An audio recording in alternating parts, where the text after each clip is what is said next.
முத்துவேல் கருணாநிதி ஸ்டாலின் என்ன சொல்ல வர்றாருன்னா, 2026 எலெக்ஷன்ல தோத்ததுக்கு அப்புறம் அடுத்த மாசம் செலவுக்கு கூட அவர்கிட்ட சம்பள காசு இருக்க போறது இல்லை. ஏன்னா சிஎம் சம்பளம் வந்தா தானே அவர்கிட்ட கையில காசு இருக்கும். அவர் கையிலே 40,000 10,000 கூட செலவு கையில காசு வச்சிருக்குங்கிறாரு.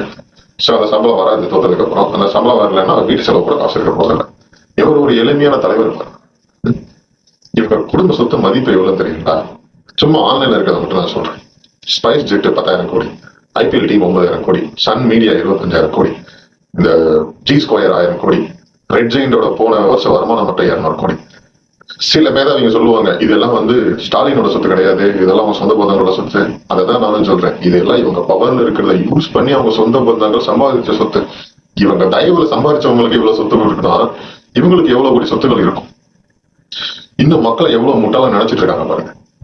கொஞ்சம் கூட கூச்சம் இல்லாம 2 கோடி ரூபாய் கார் டிஃபெண்டர்ல வராரு, அவருக்கு பின்னாடி வர வெல்ஃபேர் கார் 1.5 கோடி, அவர் வர 2 காருங்கள் மட்டும் 3.5 கோடி ரூபாய் காருங்கள்ல கை செலவுக்கு 10,000 இருக்குதுன்னு சொல்றாரு.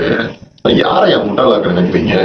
மக்கள்லாம் உங்களுக்கு என்ன இன்னும் அட்டி முட்டாள்கள், அவ்வளவு ஒரு கோமாளிகளா தெரியுறாங்களா? மக்கள் சாதாரண மக்கள் பார்த்து நினைச்சுக்கோங்க, அடடா எவ்வளவு எளிமையான தலைவர்ப்பா, நம்ம கையில ஒரு 10,000 செலவுக்கு வச்சிருக்கோம். அதே மாதிரிதான் சிஎம் செலவுக்கும் 10,000 வச்சிருக்காரு. இவ்வளவு எளிமையான தலைவர் நமக்கு வேணுமா?